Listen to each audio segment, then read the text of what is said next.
have time, you don't have time. If we want to look, how can we, I'm considering myself to be youth and young, because inshallah, we will get something from you guys.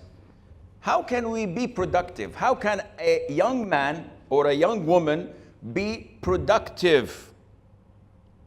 This is a different topic that requires a number of lectures.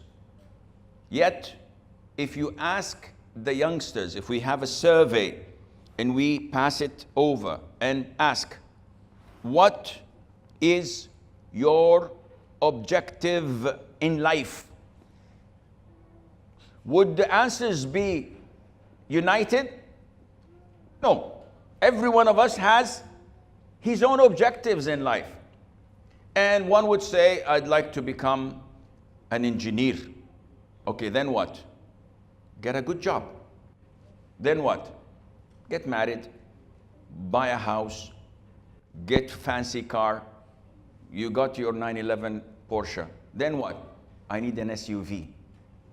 You got your Toyota Land Cruiser. Then what? Then he keeps on putting objectives. These are not objectives. They can never be objectives, because if you live for this, you know that you do not have any objective at all. If you go to schools, I'm talking about my country, Saudi Arabia. If you go to primary schools, intermediate schools, high schools, you see the guys and the girls and you ask them, what is the reason for you to be in school? The vast majority would give you the same response. And that is, no, not education. I wish we would have been, mashallah, among the pioneers. The vast majority would say, our parents make us come. Wallahi. All their answers would be the same, because they don't believe in education. They're forced to go.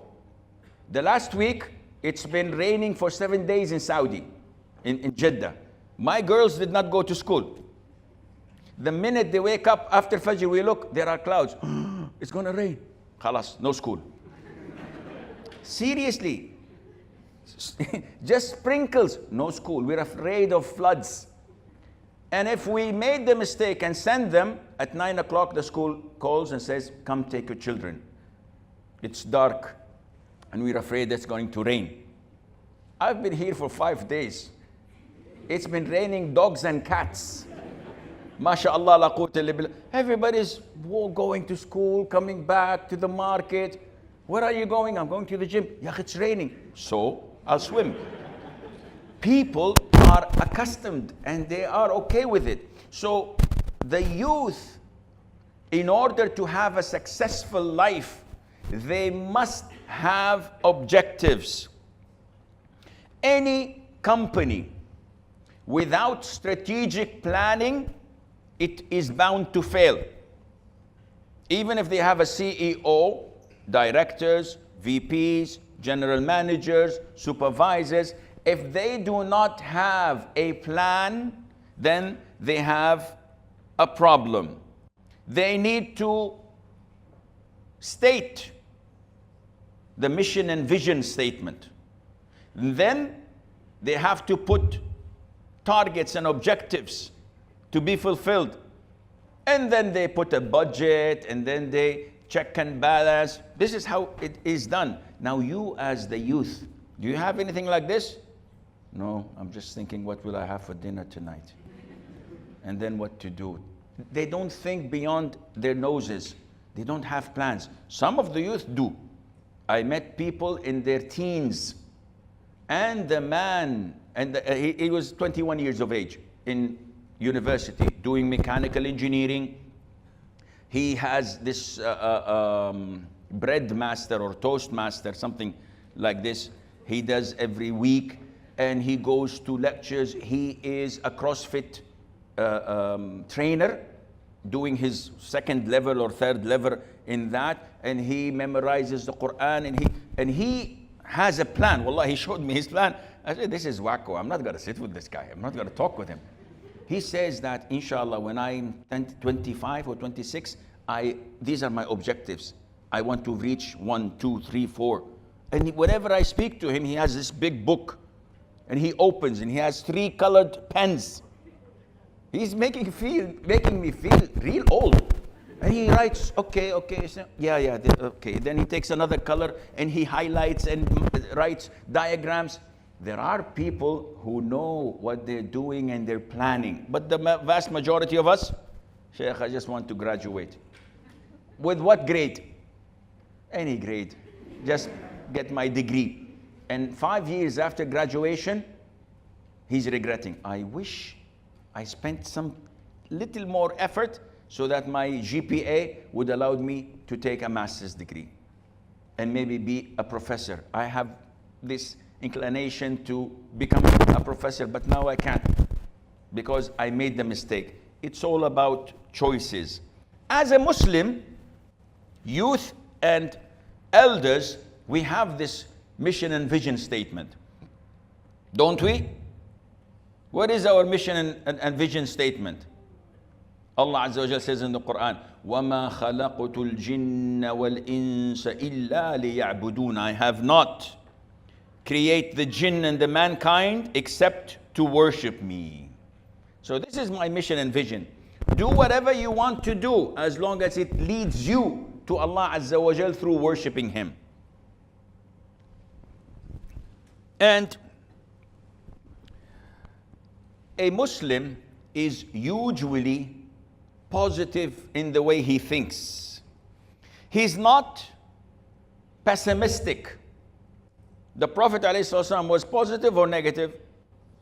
He's positive to the extent that if he heard someone calling someone in the street, Ya Aflah, Aflah meaning successful, it's a name, or Ya Najih, also successful, he becomes very happy. In the incident of Hudaybiyah, when the Prophet went to Mecca ﷺ to perform Umrah and they blocked him, the idol worshippers. So they sent their envoys to communicate with the Prophet ﷺ. They told him that one of the mushriks is coming. His name is Suhail ibn Amr. Suhail means a shorter form of Sahl, which means easy. The Prophet was very happy. He said, Inshallah, our affairs is going to be easy. The Prophet was always optimistic. Yet, he warned us from being pessimistic. And he told us that believing in bad omens is shirk. So, if one says a good name and I'm optimistic, halal. But if someone says or sees a black cat dead and he goes home, he said, I'm not going for the interview today. There's a black cat and it's dead. That's a bad sign. The Prophet says this is shirk. If you see a ladder and you don't walk under it, why? It's bad luck, Sheikh. This is shirk. Some buildings here, 11th floor, 12th floor, 14th floor. And then you get the Twilight Zone music. Where is the 13th? He said, there's no 13th. Astaghfirullah, maybe there are aliens living. Where? Why? He said, it's bad luck. What bad luck? I have 13 daughters, by the way. And I'm a lucky man.